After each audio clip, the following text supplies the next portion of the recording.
This guy was almost goner. He is really special to me. You guys know that this is probably my favorite tortoise here. Ouchie! That hurt right on my foot. I think my wife is calling me. I'm doing a video! See, we yell. We're from New York and New Jersey. No big deal.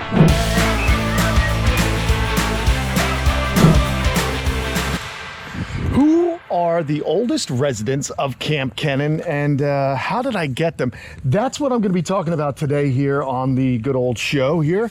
Basically, guys, oh my gosh, I've been at this a long time. I've been living in Florida since 2004, going on 20 years. I can't believe it. And what you're looking at here is one of our Sulcata females. This is Big Mama. I got Big Mama.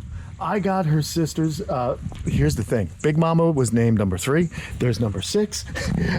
There's number 5 right there. It's kind of funny. All the females had numbers.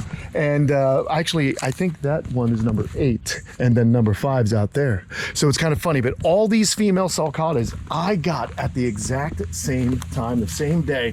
I was told that a gentleman who used to run a turtle breeding facility called Aldabra Flats, his name is, what was his name? Al Weinberg, actually. He was getting out of the business, and these tortoises were kind of living in a very boring enclosure, and I went and I bought all of them, and they've been living here with me since 2005. So I had recently moved out. I was about a year in. I bought these critters, and they were already full grown, and Big Mama was already this big. She's 120 pounds. This gal, and I've had her a long time, so going on 19 years with her, which is incredible. And of course, all these females right here, let's have a look at them. But one thing I want to recommend, or not recommend, tell you a story about is about 5 years into having her, she developed proud flesh on her cloaca from fly strikes. She was actually must have injured her cloaca and then got maggots in it, and it developed what's called proud flesh, which was just really, necrotic tissue, and then it had healed, and it was causing her discomfort. So we had to surgically remove that, but she's been fine ever since, and she reproduces just fantastically. In fact, this tortoise right here, this big lady, she lays 30 eggs, up to 30 eggs 5 times a season. So starting in October and ending in March, she'll lay 5 clutches of eggs. So she's very prolific. She's a big girl. She got a lot of follicles in there. And actually, all these ladies are quite the breeders. They're incredible. I worry less and less about that nowadays. I don't really worry about reproducing the Sulcatas. It looks like I have a nest over there. Sometimes I actually thin the eggs out by feeding them off to the monitor lizards. Here's number 5. Look at her. Big, beautiful ladies just living here in this enclosure. And I really enjoy the Sulcatas. I know so many people say, oh, you shouldn't breed them, you shouldn't have them. And that's not true. If you got a really large enclosure and you build them a house and you have the fence sunk into the ground and it's secure all the way around, these are really, really cool tortoises. They're 3rd largest species, the largest continental species. They're absolutely full of personality, full of energy, and I love them. Here's number 8. You can kind of get a look. Just years ago, I had them numbered just to tell them apart.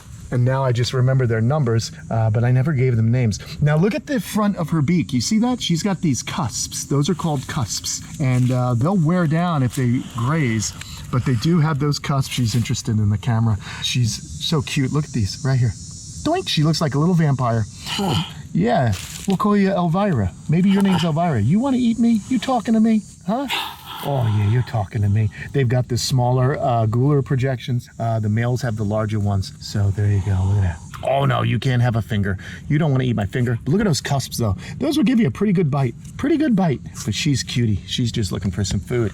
And what's great about the Sulcatas is they will eat all the weeds that grow up along the fence line. You see this? I guarantee you there are some eggs in there I'm going to have to go hunting for later on. They like to lay around the perimeters, the Sulcatas. These are things that I just started to learn from watching the tortoises over years and years. That's a nest there. Guaranteed. Guaranteed nest right here. You see all this disturbed soil? oil, that means she's tried to hide it. Now look at how powerful she is. She can rip all this wire. See this? All this wire was kind of attached to here, but they're so powerful they can rip through it. So these are very tough tortoises. You don't want to keep them in anything that may not be strong enough to hold them.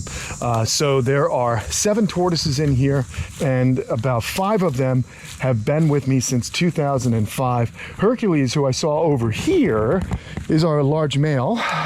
Where's Herc? There he is, Hercules. He is over here.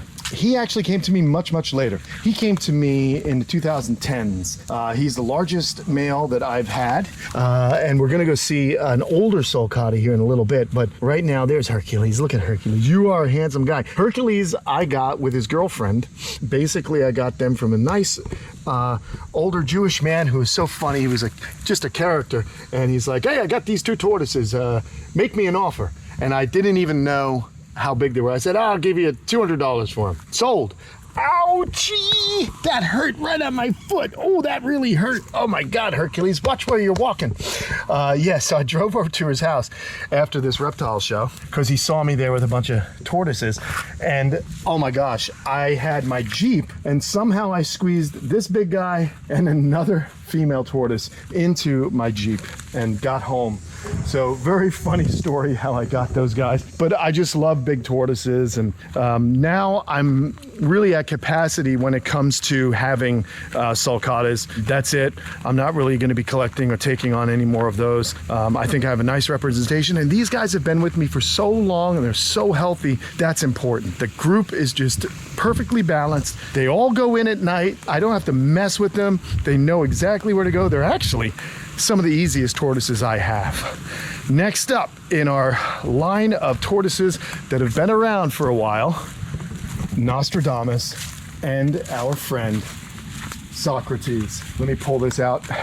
Hold on, we had a storm blow through. Oh my gosh, we had a storm blow through. Let's pull this out. I'm gonna have to do some yard work while I talk, but let's go ahead. Now, Darwin came to me in 2013, so we're not going to talk about Darwin in this video, although we love her. What we're going to do is talk about Socrates and good old Darwin. Now, these guys have been with me since 2004 and 2005. So in August of 2004, I went to the Daytona Beach Reptile Show and I purchased 2 little tiny Aldabra tortoises. I got them for $1,600 a piece. They were that big. That's as big as they were. It was Nostradamus and a clutch mate. These guys actually came all the way from the Seychelles. A French reptile guy. His name is Kareem. I don't know his last name, but if he's still around, sold these animals to me. And they were from a farm in the Seychelles. So they began life in the Seychelles. And they were brought over here to the United States, and I got 2 of them. Sadly, about a year into keeping them, one of them got pneumonia, and by the time I noticed the symptoms, I had brought it to the vet, and the next day the animal had passed away and died, which was horrible for me. But Nostradamus continued to thrive here. And I love this tortoise. You guys know that. You guys know that this is probably my favorite tortoise. Here, he's got a tick. We just pulled it off. We're going to squeeze that tick. Later tick off. This is something that we do. We just kind of groom them. Here's another one. See that? Little tick right there. You guys see? My toes and a tick. Tick toes. Get rid of that guy too. We flatten him out. And I just feel and scratch him. And this is something that I do. It's important when you get in here to look at your animals, to feel your animals, to groom your animals. Yes, you can groom reptiles. You know, help take dead skin off, things like that. Oh, there goes our guy, Socrates, who's actually a female. Socrates actually is starting to show more female characteristics. This is not a, oh, that's a big loud clunk right there from Darwin. But yeah, they don't really start to show you if they're male or female until they're about 200 pounds. Now, the reason I know Nostradamus is a male is because he showed me he was a male, and I was just at the right place, right time when he everted his penis. So there you go, kids. We're learning words. There you go, parental guidance advisable. Over here is Socrates, got in 2005 from a friend, Jerry Mata, many, many years ago. And my gosh, Socrates was a tiny little dude, or dudette. Again, was extremely pyramided when I got it. These bumps were very close together. Are you gonna eat that ear leaf acacia? Go ahead, have that leaf. That's what's so cool about these tortoises. They just kind of see something they want, they nibble it. Anyway, yes, so this was a tortoise that was pretty pyramided. I bought it sight unseen, but as you can see, new growth is much more flat. This animal has been raised outdoors here at the camp for many, many years, since 2005, so 19 years, whereas Nostradamus is definitely 21 years old, because it was about a year or maybe 6 months before I got that animal, so maybe 20 and a half years, I guess, 20.5 years old, I don't know. Anyway, check it. Here is our guy that we got in 2005. And it's funny, I actually have old photos of Nostradamus and Socrates. They both used to live in with the Cuban iguanas many, many years ago. So there goes Sox. Now, that's so funny, man, that these guys have been with me for that long. Them and the Sulcatas, just incredible. But Nostradamus even predates the Sulcatas here at the camp, which is pretty interesting, because that whole group I didn't get till a year after I moved here. So there you go. But there goes Socrates and Darwin, and of course Nostradamus. I love this guy. Just a beautiful representation of a tortoise. Perfect shell, if you ask me, and I absolutely adore that animal. Okay, let's go back. I'm actually going to introduce you to the oldest tortoise that I personally have kept here at the old camperoo, and it's a cool story because this animal means a lot to me. I don't have him in with the other Sulcatas. Of course, I'm talking about Lumpy, and I don't have him in there because a while back he got sick and I had to put a feeding tube in him, so we had to, of course, separate him and keep him isolated and keep a close eye on him. But Dr. Mike Gillen from PGA Animal Clinic, man, he put that feeding tube in, he told me what to do, gave me the medications, gave me the know-how to keep this animal happy and healthy, and he made a full recovery. We just got to find him. He's got this whole area. By the way, a quick aside, my friends, this is my favorite plant here at the camp. This is Dendrocalamus gigantea. This is giant bamboo found in Southeast Asia. Things are falling down from the heavens.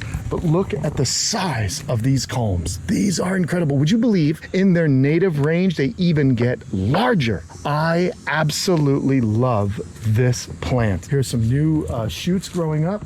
This old one fell down. Had a little bit of a sneeze, sorry. But look at this, 90 feet tall. And my friend Charlie Moorcroft recently, within the last year, gave me another young plant. So we have planted it over by Inky's and Cayman Creek. So one day I'll have another 90-foot tall bamboo plant. I love it. When you love reptiles, you kind of you start to learn about the plants and so on that kind of exist and live in their habitat, because, you know, I don't know, it's just a good thing to learn. I knew I'd find him over here. Here he is. Here's Lumpy getting the morning sunlight. And Lumpy and I, man, this is just a great tortoise. Like I said, he almost perished. I'm gonna throw this rock over here, big chunk of concrete. This guy was almost goner, and my heart was breaking. So he is really special to me. Not only because when I got him in 2004, my mom and dad picked him up from a friend of mine's father, Mike Crutali.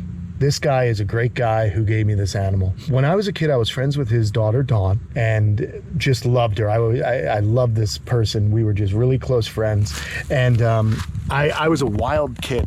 I guess I looked wild. I rode BMX bikes. I had black hair. I teased it out like Robert Smith from The Cure. I wore eyeliner. I was total goth. I was like a crazy kid, but I was like a goth that had a cheerful disposition. So it was very, I was very paradoxical, if that makes any sense. So I would show up at his house as a kid and he'd think, what the heck is this dude doing calling for my daughter, who was a beautiful, normal looking Italian girl.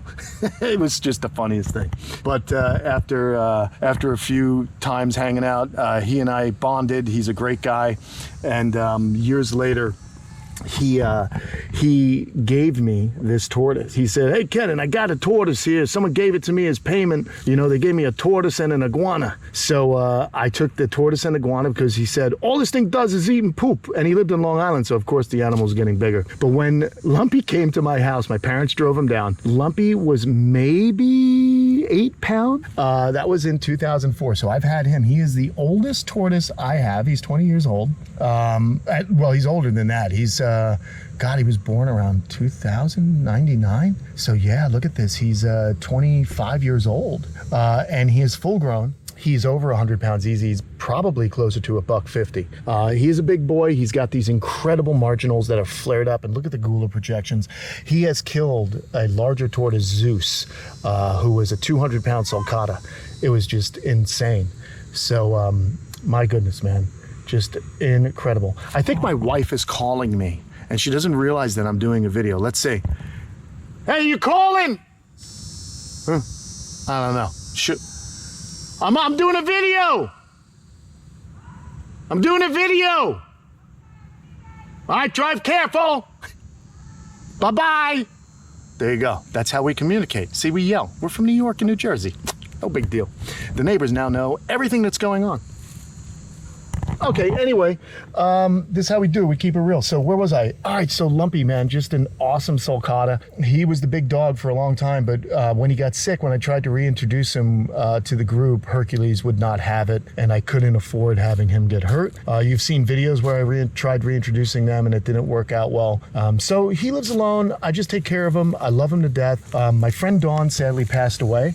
And so this tortoise means so much to me because he is my connection to the family, that family that I love so much up there in New York, in Central Mauritius, and I just care for this animal because it reminds me of her and the family. So, oh, here goes the missus. There she goes. Yeah, she's making noise. She's a big loud one. That's my loud lady. I love it. Taking the kids. Okay, cool. So there he is. I love him. He's a good boy. And man, like I said, 2004, I got him, and he was already, he might be even older than that. If he was 8 years old, minus 2004. Wow, is that like 98 he was born? Holy smokes, guys. There you go. You do the math. He's old, and I've had him a long time. And he's the guy that really has taught me so much about sulcatas because he's the one I've had the longest. So very, very cool. Love him. All right, we're moving along. Who, pray tell, are the next oldest critters at the camp? Well, we've got to kind of walk just a few feet to their enclosure. I mentioned them earlier in the video. I love them dearly, as you guys know. I always talk about them, and I'm thinking you guys are going to be able to guess who these characters are. But they are officially, along with Nostradamus, the oldest critters, or not oldest, but they're the ones I've had the longest. So, of course, I had reptiles when I was a kid, but then I got traveling with the BMX and stuff like that. I had to give up those animals. And so I really started all over again in 2004 when I moved to the camp, when I bought this home. So here they are, Guapo and Lola. These guys have been just an amazing two. Come here, you. Come on, I don't have food, but I got loves and kisses. Come here. These two have been with me, of course, since 2004. August 2004, same exact day that I got Nostradamus. They were hatchlings. They were tiny, these two, but they were able to be probed, and we probed correctly. They're a male and female. She has laid eggs for me, but only once, and she's never produced eggs again, never bred with Guapo. They don't like each other. I don't think they're in love at this point, but got them from a gentleman, Doug Beard, many, many years ago, and they've been living in this enclosure. I built this enclosure in 2005. So once they were large enough to not fit through these holes, which are these openings are 1 inch by half. So once they were large enough to not get their little head stuck in, they actually lived over there. And I would come in every single day and just sit with these lizards. And as they started to grow and mature and get more and more comfortable with me, this is what they turned into. They turned into just the most incredible pet lizards I've ever owned. Slinky's amazing. These guys are my first babies. babies. They're my firstborn, if you will, and I adore them. And I've never, ever had any issues touching them. They've never bitten anyone. They've never shown any attempt to bite anyone. They've never been anything but the most incredible animals that I've ever kept. I absolutely adore them. Cuban rock iguanas, they're beautiful. We've got a rhino iguana trying to get some attention, but Lola and Guapo are just amazing. You guys know them here if you've been watching the channel for so long. It's incredible working with them, man. These guys are buff. They use all aspects of this area. They wander around, following the sun around all day.